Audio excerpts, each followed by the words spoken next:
Les gars, il y a trop de bonnes nouvelles. Après le retour de Rafinha, de Garcia, de Yamal, le retour du Camp Nou, Tebas peut se faire virer, les gars. On y est. Grâce aux efforts de ce monsieur, les gars, Tebas peut sauter. Il avait porté plainte contre Tebas avec un rapport de 50 pages. Car Tebas avait commis 5 infractions pour lui. Révélation des détails sur les ventes des places VIP. Divulguer des changements aux auditeurs financiers du club. Partager des informations sur la situation financière du club. Divulguer des rapports internes et de correspondance au Conseil supérieur des sports. Affirmer que la suppression de cette déclaration constitue d'un point de vue juridique un aveu partiel de violation de la confidentialité. Tous les coups bas de Tebas ne pouvaient pas être impunis. Faut pas oublier les gars que c'est ce même président qui a mis son nez dans l'affaire Bilbao, Barça, Nico Williams et qui a clairement balancé les comptes du Barça à Bilbao, les comptes qu'ils ont utilisés contre nous pour prolonger leurs joueurs 10 ans. 10.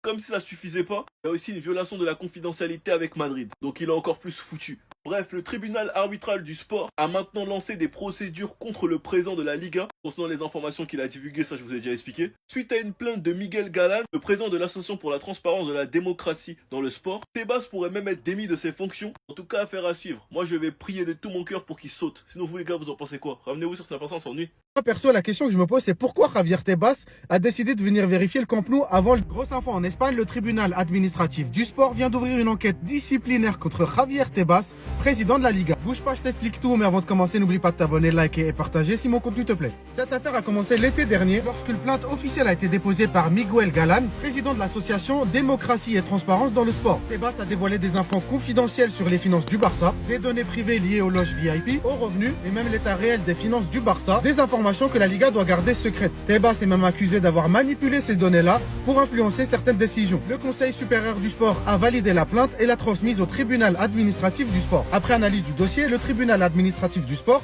a estimé qu'il y avait assez d'informations pour ouvrir une enquête. Cette affaire est prise très au sérieux. Les sanctions possibles vont d'une simple réprimande à une suspension de plusieurs mois et dans les cas extrêmes, la destitution pure et simple. Oui, il pourrait perdre son poste et c'est exactement ce qu'on lui souhaite. On parle quand même du président de la Liga, celui qui exigeait de la transparence de la part des clubs, qui déformait les règles pour nuire au Barça. Maintenant, il est accusé non seulement de les avoir dévoilés, mais en plus de ça, d'avoir manipulé ces chiffres-là. La question qui se pose aujourd'hui, c'est pourquoi c'est pas le Barça qui a porté plainte et c'est Miguel Galán qui le fait. Alors, il y a plein de théories là-dessus. Est-ce que le Barça est encore en position de faiblesse par rapport à la Liga? C'est pour ça qu'ils n'ont pas osé porter plainte pour l'instant. Ou alors, est-ce que le Barça savait que Miguel Galán allait saisir l'occasion pour attaquer Tebas, sachant que c'est pas la première fois qu'il le fait? En laissant son association prendre le dossier en main, le Barça peut s'occuper de dossiers plus urgents. Moi, perso, la question que je me pose, c'est pourquoi Javier Tebas est venu vérifier le Camp Nou avant le retour officiel. Je ne vois pas quel détail il doit vérifier sur place et qu'il ne peut pas vérifier de son bureau. Alors est-ce que c'est pour rencontrer Laporta? Est-ce que c'est pour s'expliquer avec lui? Est-ce que c'est pour lui dire écoute, on enterre la hache de guerre? Sachant qu'en plus Laporta a lâché Florentino Pérez par rapport à la Super League. Du coup on pourrait se demander si Javier Tebas n'a pas justement levé le pied et qui souhaiterait apaiser les tensions avec le Barça. Après encore une fois ce n'est que mon avis, dites-moi vous ce que vous en pensez en commentaire. Dis-moi, t'es de la protection civile, t'es architecte, tu travailles aux infrastructures, alors que le Barça prépare son grand retour au Camp Nou après tant d'attentes, avec toute la hype qui va avec l'impatience qu'il y a chez les supporters et même au club. D'ailleurs, ça se voit que c'est un grand événement puisqu'ils ont préparé un show avant le match avec des feux d'artifice, etc. Après, on peut penser ce qu'on veut, hein, que c'est trop, que c'est abusé, que c'est juste un retour, que le stade n'est pas construit à 100%, etc. Mais les gars, il y a que les Catalans, il y a que les Barcelonais qui savent comment on a souffert pour en arriver là. Entre les délais pas respectés, la mairie avec des opposants à Laporta, ils nous ont cassé la tête. Finalement, ça y est, on y est, on va revenir au Camp Nou. Et bah, il y en a un que ça arrange pas. Il y en a un, lui, cette fois, il aime pas trop. On nous apprend aujourd'hui que la Liga se rend au Camp Nou pour donner son feu vert pour la reprise. Après l'approbation de la municipalité, Tebas prétend qu'il manque encore des détails. Frérot, tu nous fais quoi? C'est quoi le délire? Quel détail? Frérot, t'es quoi au juste? Tu fais partie de la protection civile, t'es architecte, tu travailles aux infrastructures, t'es pompier peut-être? Ça doit facile être le 10e audit qu'ils font au stade. À chaque fois, ils ont refusé. À chaque fois, ils nous ont sorti une liste comme ça de détails, comme tu dis, qui n'allaient pas. Et comme si ça suffisait pas, on a les madrilènes qui se la ramènent. Toujours et encore eux. On a un consultant madrilène, je sais pas, il a dû fumer un joint avant de venir au plateau. Il a dit, déplacer le match Barcelone-Athletic Bilbao au Camp Nou compromet gravement l'intégrité de la compétition. C'est devenu à la mode ces trucs-là. Ernesto Valverde a passé toute la trêve internationale à préparer son équipe pour un match au Montjuïc. Il a travaillé toute la semaine sur un plan pour un stade complètement différent, avec des dimensions et des conditions de jeu différentes. Et maintenant, sans prévenir, on change le match pour le Camp Nou. C'est tout simplement inacceptable.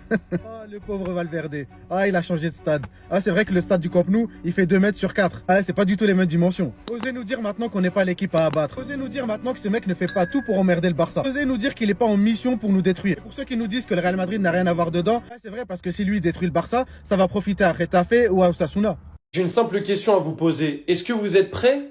Non, parce qu'il y en a, je crois, vous saisissez pas ce qui est en train de se passer. Le capitaine du FC Barcelone est de retour sur le banc demain. Lamine Yamal, et qui est le meilleur joueur du monde, est de retour aussi demain.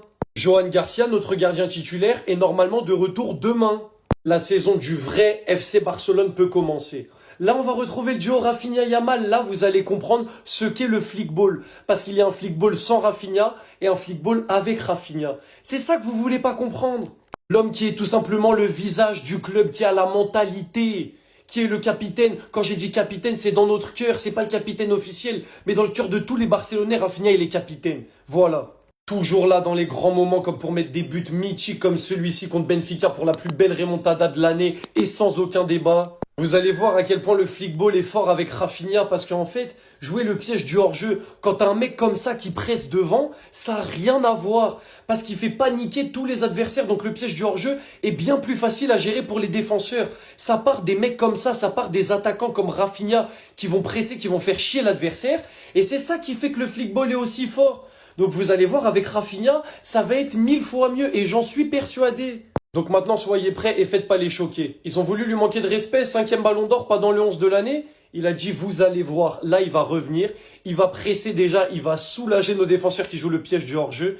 Et en plus, il va ramener des buts, des passes. Vous savez déjà quoi. Rafinha, un des meilleurs joueurs de la saison dernière en termes de stats, en termes de football, en tout. Vous savez déjà qui c'est le duo avec le meilleur joueur du monde, Lamine Yamal. Ça va être tout simplement magnifique. Soyez seulement prêts. La saison du vrai FC Barcelone commence demain. Et là, vous n'êtes pas prêts. C'était le deuxième meilleur numéro 9 du début des années 2000 derrière R9 et pourtant personne n'en parle aujourd'hui, les frérots. Ruud van Nistelrooy. On parle ici d'un des meilleurs numéro 9 de l'histoire du foot, les frérots. Il est passé par le PSV Eindhoven, Manchester United et le Real Madrid notamment. Et là où il a fait le plus sa légende, c'était à Manchester United. Et même à ses débuts au PSV, il était exceptionnel. Et même plutôt à la fin de sa carrière au Real, il a été excellent. Peut-être le petit hic de sa carrière, c'est avec sa sélection avec les Pays-Bas, il a rien remporté, pourtant il y avait une belle génération. Et le fait aussi que peut-être il n'est pas un très grand palmarès, il n'a pas de Ligue des Champions, il a rien remporté avec son pays, il a juste une PL, c'est son trophée le plus important. Il a aussi remporté la Liga avec le Real Madrid, mais voilà, il a 5-6 trophées dans sa carrière. Et pourtant on parle d'un mec qui termine quand même meilleur joueur de PL en 2002. Il finit aussi 3 fois meilleur buteur de la Ligue des Champions, en 2002 avec 10 buts, en 2003 avec 12 buts et en 2005 avec 8 buts. Il a déjà aussi été meilleur buteur de PL et de Liga, donc franchement on est vraiment sur un attaquant exceptionnel. Carrément regardez ses stats, 334 buts, 74 passes D en 532 matchs en carrière, c'est quand même exceptionnel. Et dans la compétition la plus prestigieuse, la LDC, 56 buts et 18 passes D en 73 matchs les frères, c'est juste incroyable. On est très clairement sur l'un des meilleurs numéros 9 de l'histoire du football les frérots, faut se le dire.